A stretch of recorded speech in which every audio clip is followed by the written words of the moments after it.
Hello दोस्तों, स्वागत है आपका हमारे इस चैनल पे। दोस्तों, जैसा कि पहले में हम आपसे बोले हुए थे कि सेकेंड वीडियो नेपाल और भारत के बीच संबंध के बारे में हम बताएंगे।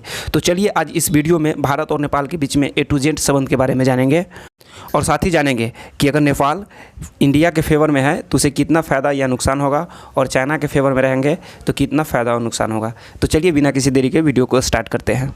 देखिए, नेपाल एक ऐसा कंट्री है जो किसी भी देश का गुलाम नहीं हुआ। क्यों नहीं गुलाम हुआ, इससे पहले वीडियो में हम चर्चा किए हुए हैं, आपको डिस्क्रिप्शन में लिंक है, वीडियो देख सकते हैं। नेपाल एक ऐसा देश है जो लैंड लॉक कंट्री है।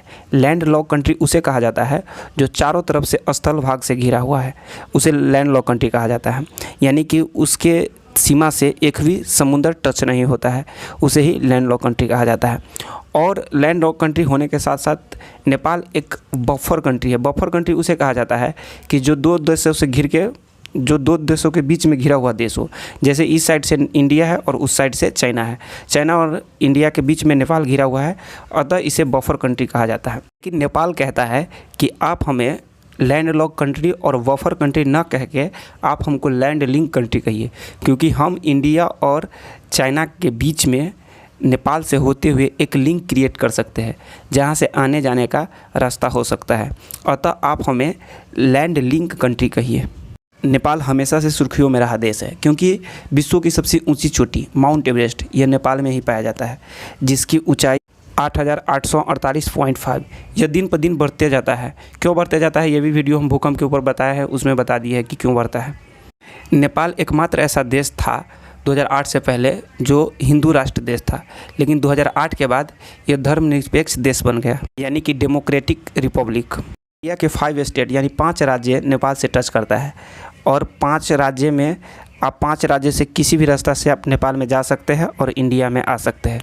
आपको इंडिया से नेपाल जाने के लिए और नेपाल से इंडिया जाने के लिए वीज़ा पासपोर्ट की ज़रूरत नहीं है। लेकिन आप अगर माल को ट्रांसपोर्ट करना चाहते हैं, जैसे कि कोई वस्तु आप व्यापार के उद्देश्य से अगर किसी माल को आप नेपाल में भेजना चाहते हैं, तो उसको आपको सीमित जगह कुछ दिया गया है, उसी स्थान से आप भेज सकते हैं। हालांकि ऐसा पहले नहीं था। अब 10 से 12 साल पहले की बात कीजिएगा तो इंडिया के हर वो रास्ता जो नेपाल के बॉर्डर को टच करता है, वहाँ से आप सामान को ले जा सकते थे और ला सकते थे। लेकिन ये सब होने के लिए ठीक चल रहा था, लेकिन कुछ समय बाद कुछ दुष्प्रयोग देखा गया। जैसे कि नेपाल से बहुत सारे ऐसी नशीली दवाई जो इंडिया में सप्लाई किया जा रहा था, तो इसके लिए तो नेपाल सरकार दोषी है नहीं। यहाँ तक तो ठीक था, लेकिन जब पाकिस्तान सब अपना टेररिस्ट नेपाल के रास्ते भेज देता था और चाइना से भी अपना टेररिस्ट नेपाल के रास्ते भेज देता था, तो इसके लिए हम अपने सुरक्षा के लिए आपको कुछ सीमित क्षेत्र दे दिए और उस रास्ते से आप माल ले जा सकते थे और ला सकते थे। जैसे कि आप देख सकते हैं, उत्तराखंड के बम्बासा से माल ट्रांसपोर्ट हो सकता है, यूपी के सुनौली से, पश्चिम बंगाल के मृग स्थान से भी आप हो सकता है, और बिहार में तो कई सारे जगह से आप माल ट्रांसपोर्ट कर सकते हैं। जैसे कि भीमनगर, पिपरौन, जयनगर, रक्सौल, भीटामोड़, ये तो हमारे अपने ही गांव के आसपास में। भीटामोड़ से आप भी माल ट्रांसपोर्ट कर सकते हैं। तो ये सब स्थान आपको दिया गया है, हालांकि पहले ऐसा नहीं था। ये सब तो ठीक है, लेकिन हम कुछ साल बैक चले। इंडिया की आज़ादी के बाद 1950 में नेपाल और भारत के बीच एक समझौता हुआ, जिसमें यह माना गया कि इंडिया का बॉर्डर और नेपाल का बॉर्डर वही रहेगा जो सुगौली की संधि के बाद बॉर्डर था। और उसके बाद और भी बहुत सारा बात कहा गया, जैसे कहा गया कि नेपाल कोई भी हथियार खरीदेगा तो इंडिया से खरीदेगा, अगर दूसरा देश से खरीदना चाहता है तो वो भारत से परामर्श लेगा, भारत से इजाज़त लेगा, यानी कि भारत से विचार करेगा। एक बात और सुनते होंगे आप कि इंडिया और नेपाल के बीच में बेटी और रोटी का संबंध है। ये बेटी रोटी क्या है? बेटी रोटी मतलब, रोटी का मतलब रोज़गार, यानी कि नेपाल की कोई भी आदमी अगर रोज़गार के लिए है तो उसे इंडिया सरकार देगा। और बेटी का मतलब हुआ कि शादी ब्याह नेपाल में और इंडिया में होता है और होगा ही। ये तो हम आपको कुछ पिछले बात बता दिए। अब थोड़ा चलते हैं। देखिए, इंडिया और नेपाल के बीच में हमेशा से अच्छा संबंध रहा है और रहेगा, इसमें कोई डाउट नहीं है। लेकिन पिछले कुछ दिनों से स्थिति बिगड़ते जा रहा है। इस बिगड़ने का कारण क्या है? इसके बिगड़ने का कई कारण है। चलिए हम आपको एक एक करके समझाते हैं। सबसे पहले नेपाल बोला करता है, या नेपाल के लोग बोलता है कि इंडिया हमारे आंतरिक मामला में हस्तक्षेप करता है, यानी कि हमारे मामले में हम कोई डिसीजन लेते हैं उसमें अपना फैसला देता है। भाई क्या ज़रूरी हमको आपको फैसला देने के। बात क्या हुआ था, एक बार जब नरेंद्र मोदी नेपाल में गया हुआ था तो उसमें बोला हुआ था भाषण में कि नेपाल जल्द से जल्द अपना संविधान बनाए। तो ये कह दिया तो उनको लगा कि हमारे मतलब आंतरिक मामला में हस्तक्षेप कर रहा है। क्या हुआ कि 2008 से पहले आपको पता है कि नेपाल एकमात्र हिंदू राष्ट्र देश था, लेकिन 2008 के बाद यह धर्मनिरपेक्ष देश यानी रिपब्लिक डेमोक्रेटिक बन गया। उसके बाद क्या कहा कि अब नेपाल में एक संविधान बनेगा और संविधान उस हिसाब से बनेगा कि जिस पार्टी का बहुमत मिलेगा वह अपना अनुसार संविधान बनाएगा। तो ये तो हो गया। अब 2008 से लेके 2015 तक इसके बीच में किसी भी सरकार को बहुमत मिला ही नहीं। जब बहुमत नहीं मिला तो कोई सरकार ही नहीं बन पाया। 2015 में वो भी बहुमत तब मिला जब 2 पार्टी के मिलने के बाद हुआ, और 2 पार्टी मिलने के बाद हुआ तो अभी वर्तमान में नेपाल कम्युनिस्ट पार्टी की सरकार है। नेपाल कम्युनिस्ट पार्टी की सरकार है और यह अपना संविधान बनाया, और यह अपने संविधान के बारे में यह बता रहा है इंडिया के बारे में कि इंडिया मेरे संविधान को उतना अच्छी तरीके से स्वागत नहीं किया जितना अच्छी तरीके से करना चाहिए। देखिए, नहीं करने का मेन रीज़न है कि वहाँ पे जो मधेसी लोग सब जो रहते हैं नेपाल में, उसके प्रति बहुत ऐसा राइट था, ऐसा अधिकार था जो मधेसी लोग को दिया ही नहीं था। तो भाई हम तो आपके अंदर मतलब आंतरिक मामला में हस्तक्षेप कर नहीं सकते हैं और न ही हम खुल के स्वागत कर सकते हैं, क्योंकि मधेसी लोग से कहीं ना कहीं हम लोगों को एक अपना जुड़ाव सा लगा है और वह हमें अपना से मतलब लगते हैं। और आप भी तो कहते हैं कि से वो सब इंडियन हैं और वो नेपाल में आके बस गया है, तो हम तो खुल के सपोर्ट कर नहीं सकते हैं और ना ही आपका आंतरिक मामला में हस्तक्षेप कर सकते हैं। ठीक है, अब हम जान लेते हैं कि नेपाल अगर इंडिया के साथ है तो उसको क्या फ़ायदा है और चीन के साथ है तो उसको क्या फ़ायदा है। सॉरी, फ़ायदा गलती है बोल दिए, क्या घाटा है वो जान लेते हैं। देखिए, नेपाल अगर इंडिया के साथ रहते हैं तो हम इंडियन वसुधैव कुटुंबकम के नियम के अनुसार चलने वाले हैं, यानी कि पूरी दुनिया को हम एक कुटुंब यानी मेहमान, कहने का मतलब है हम परिवार के रूप में देखते हैं, चाहे वो कोई भी देश हो। लेकिन वहीं पे आप चाइना को देखिएगा तो चाइना पूरे देश को अपने बाप के जागीर के रूप में देखता है, सबको कहता है कि मेरा ही है। इंडिया आपको हमेशा सुख और दुख में आपको साथ देगा और चाइना आपको हर सुख दुख में आपसे बदला लेगा।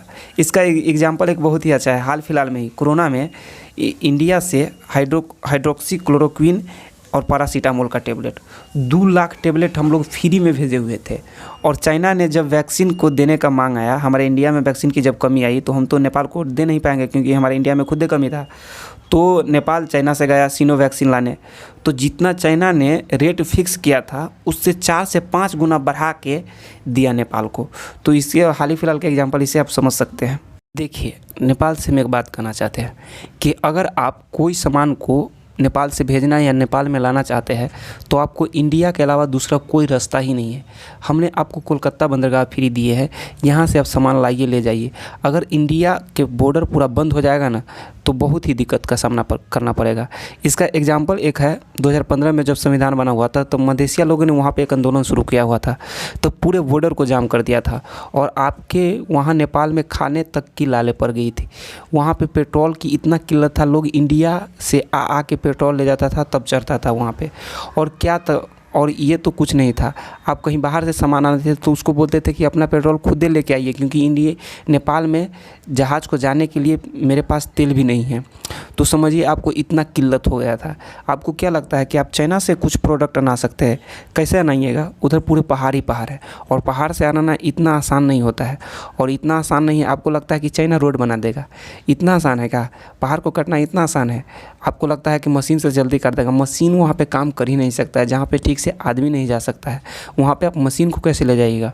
और तो और इतना ऊंचा पहाड़ होने के कारण वहाँ पे बहुत सारे बर्फ़ से ढका है। अगर बर्फ़ में कहीं हिमस्खलन हुआ, अगर कहीं बर्फ़ पिघलना स्टार्ट हो गया तो समझिए नेपाल का क्या दशा होगा।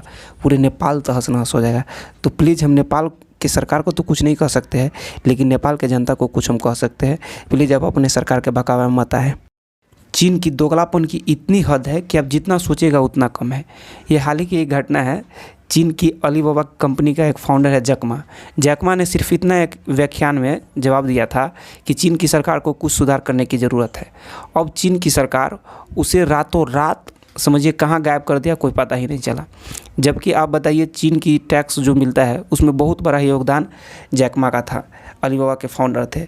तो जो कहते हैं ना कि जो अपने आप का नहीं वो अपने बाप का नहीं, वो अपने देश के आदमी को तो कुछ भला करवे नहीं करता, आपको क्या करेगा। अभी आप वर्तमान नेपाल के प्राइम मिनिस्टर को नाम जानिएगा तो उसका नाम है के पी शर्मा ओली। ये के पी शर्मा ओली है और ये अपने बोली से इंडिया के प्रति चलाता गोली है।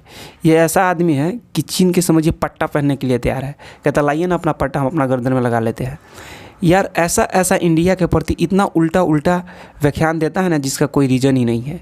वो बोलता है कि इंडिया का कोरोना बहुत ही ख़तरनाक है। भाई कोरोना खुदे खतरनाक है, वो इंडिया का हो चाहे नेपाल का, खतरनाक है तो खतरनाक है, इसमें इंडिया का कहने का क्या ज़रूरी है आपको। और तो और इससे भी नहीं मन भरा तो कह दिया कि इंडिया ना नेपाल में कोरोना वायरस फैला रहा है। अरे भाई हम पूरे देश की रक्षा करने वाले हैं, हम पूरे देश की हमेशा साथ देते हैं, भला आपको क्यों कोरोना फैलाएंगे। ऐसी उल्टी अफवाह मत दीजिए और नेपाल भारत का रिश्ता सदा से कायम रहा है और कायम रहने दीजिए। और आप नेपाली जनता से प्लीज़ मेरा एक हमफी रिक्वेस्ट है कि प्लीज़ ऐसी सरकार की बहकावा में मत आए और ये जो दोस्ती भारत और नेपाल की वर्षों से चलते आ रही है इसे आप लोग कायम रखने में मदद करें। तो आशा करते हैं कि आपको ये समझ में आएगा। और कुछ चीज़ नेपाल के और इंडिया के बीच में एक चीज़ छूट गया जो हम आपको नहीं बता पाए क्योंकि वीडियो थोड़ा लंबा हो जाता है, कि मतलब कस्टम टैक्स यानी भंसार के बारे में हम आपको बताए हुए थे। वो हम आपको एक लास्ट वीडियो आएगा आप एक और, उसमें आप आपको बता देंगे कस्टम टैक्स क्या है और कोई गाड़ी अगर इंडिया में मतलब 3 लाख में मिलता है तो कैसे नेपाल में 20 लाख हो जाता है। इस पर प्रॉपर एक वीडियो बना देंगे। अगर आप नेपाल में मतलब टूरिस्ट के तरफ से मतलब टूरिस्ट की तरह से घूमने जाना चाहते हैं तो क्या करना होगा, किस रास्ते से जा सकते हैं, क्या क्या करना पड़ेगा, वो सब उसको वीडियो में हम बता देंगे। तो चलिए मिलते हैं नेक्स्ट वीडियो में। तो आशा करते हैं कि आपको ये वीडियो पसंद आया होगा। अगर पसंद आया तो लाइक कीजिए, अगर कोई डाउट है तो कमेंट में पूछिए, अगर चैनल पर नया है तो चैनल को सब्सक्राइब कीजिए। तब तक के लिए गुड बाय।